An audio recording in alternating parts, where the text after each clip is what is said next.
الحمدللہ رب العالمین والصلاة والسلام علی نبینا محمد وعلی آلہ وصحبہ اجمعین، اما بعد۔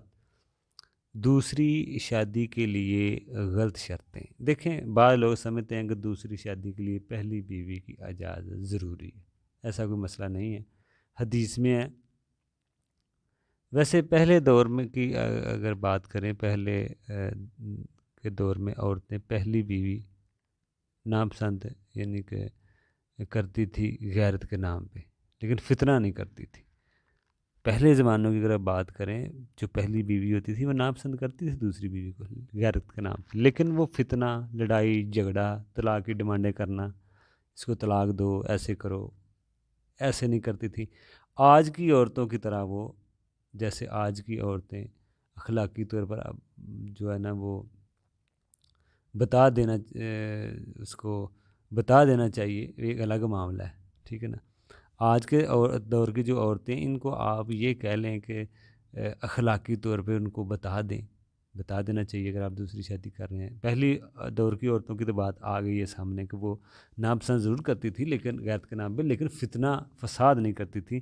لیکن آج کی جو عورتیں ہیں وہ ان کا یہی مسئلہ ہے کہ ان کو آپ بتا دیں اگر آپ کرنا چاہتے ہیں، ذہن ان کا بنا دیں تاکہ بعد میں کوئی فتنہ فساد ہے نہ کریں۔ لیکن شرط ہم نہیں کہتے پہلی بیوی سے اجازت والی، کیونکہ اسلام کے مطابق آپ تعلیم دیں، شریعت میں اجازت ہے، اللہ نے حق دیا ہوا ہے مرد کو، تو اس لیے اجازت والی بات تو نہیں کریں گے۔ شرط والی بیوی سے آپ اگر پوچھیں کوئی شرط ہے دوسری شادی کے لیے، ایسا کوئی مسئلہ نہیں ہے۔ یہ ساری باتیں عورتوں کو سمجھنی چاہیے تاکہ بعد میں کوئی فتنہ جھگڑا نہ وہ شروع کر دیں۔ اگر بیوی کو علم نہ بھی ہو دوسری شادی کا، پھر بھی نکاح صحیح ہوگا، ٹھیک ہے نا۔ خفیہ شادی اگر کوئی کرتا ہے، مطلب بیوی کو بتانا ضروری نہیں ہے دوسرے نکاح کے لیے، یہ کوئی شرط نہیں ہے بیوی کو بتانا، لیکن نکاح کی شرطیں ساری پائی جانی ہیں۔ بہتر بھی یہی ہوگا کہ آپ بتا دیں، بہتر یہی ہے کہ آپ بتا دیں، لیکن ہم یہ نہیں کہتے کہ یہ کوئی چوتھی شرط ہے۔ باقی شرطیں تو نکاح کی پائی جائیں گی، لیکن بیوی والی شرط کوئی ہم یہ نہیں کریں گے کہ اس کو پتہ ہونا چاہیے، لیکن بہتر یہ کہ بتا دیں بیوی کو تاکہ عدل میں کوئی مسئلہ نہ بنے۔ وہ سی خرابیاں پیدا ہو سکتی ہیں اگر آپ بتاتے نہیں ہیں۔ بتا دیں تو اچھی بات ہوگی، کیونکہ بڑا اہم مسئلہ ہے، خاص طور پر وہ لڑکیاں جو نکاح کا ارادہ رکھتی ہیں، کسی دوسری بیوی بننا چاہتی ہیں، وہ کسی کی نکاح کا ارادہ بھی ہے، ٹھیک ہے نا۔ اور وہ یا وہ اولیاء ان کے بڑے جو اپنی بچی کی شادی ایسے آدمی سے کرنا چاہ رہے ہیں جس کی پہلی بیوی بھی ہے، ان کے پہلے سے بھی اس کی بیوی ہے، اور ان کو ہم اور یہ ان کو ہے، یعنی کہ کہہ لیں کہ ایک نصیحت ہے کہ یہ ان مردوں سے نکاح یہ ہے کہ ان مردوں سے نکاح کریں جس کے پاس معاشرے میں بات کرنے کی طاقت ہو، خفیہ نہ رکھے، یعنی کہ ایسے مردوں سے آپ دوسری شادی کریں جن کے اندر طاقت ہے۔ یہ نہیں کہ آپ کو خفیہ رکھا ہوا، انہوں نے معاشرے کے ساتھ ٹکرانے کی ان کے پاس طاقت ہی نہیں ہے، وہ آپ کا نام ہی نہیں دے سکتا، اپنی بیوی کہہ نہیں سکتا، تو وہ معاشرے کا سامنے کیسے کرے گا مخالفت پہ۔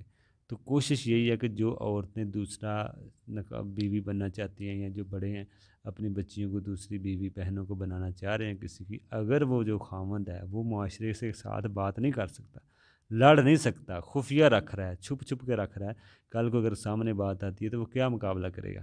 تو ایسے نکمے آدمی سے اپنی لڑکی کا نکاح نہ کریں، اس سے کریں جو بات کر سکتا ہے، جو اپنی بیٹی کو نام دے سکتا ہے، واضح کہہ سکتا ہے یہ میری دوسری بیوی ہے، میں رکھ رہا ہوں، کوئی ہر نام کام نہیں کر رہا، جرأت سے بات کرتا ہے، آپ ان کو اپنی بیٹی کا رشتہ دیں۔ جو معاشرے کے دباؤ میں دوسری بیوی کو چھوڑ بھی سکتا ہے ایسا آدمی، تو اپنی بیٹی بہن کا نکاح اس سے بالکل نہ کریں۔ جو معاشرے کا تھوڑا سا پریشر دباؤ میں آ کے تو اس کو چھوڑ دے، ٹھیک ہے نا۔ تو اب ایسی لڑکے کو آپ اپنی بیٹی کا نکاح اس سے نہ کریں، دوسرا، ٹھیک ہے نا۔ لیکن اگر شوہر اپنا نام دینا چاہتا ہے تو اس کو سامنا کرنا چاہتا ہے، خاندان میں وہ قبول اس کو کرتا ہے، پھر تو کوئی مسئلہ نہیں۔ لیکن اگر شوہر اپنا نام نہیں دیتا، معاشرے میں وہ خفیہ رکھا ہوا ہے، خاندان میں وہ قبول نہیں کرتا، تو ایسے آدمی سے آپ پرہیز کرنے، ورنہ طلاق بھی ہو سکتی ہے آپ کی بیٹی بہن کو، لہٰذا احتیاط کریں۔ مسئلہ یہی سامنے آیا ہے کہ جو خفیہ رکھنا چاہتا ہے آپ کی لڑکی کو، دوسری شادی سے بنا کے، تو وہ کیا اس کا حفاظت کرے گا؟ جب خاندان کی بات آئے گی، دباؤ آئے گا، پریشر آئے گا، وہ چھوڑ دے گا۔ تو ایسے لڑکوں سے پرہیز کریں، کسی عورت کا جو دوسری بیوی اس کی بن رہی ہے، کیونکہ وہ اس کے پاس طاقت نہیں ہے معاشرے سے کے ساتھ لڑنے کی، تو آپ ان سے پرہیز کریں۔ اس والے جو مسئلے میں، اس والے پارٹ میں ہماری یہی ایک نصیحت ہے۔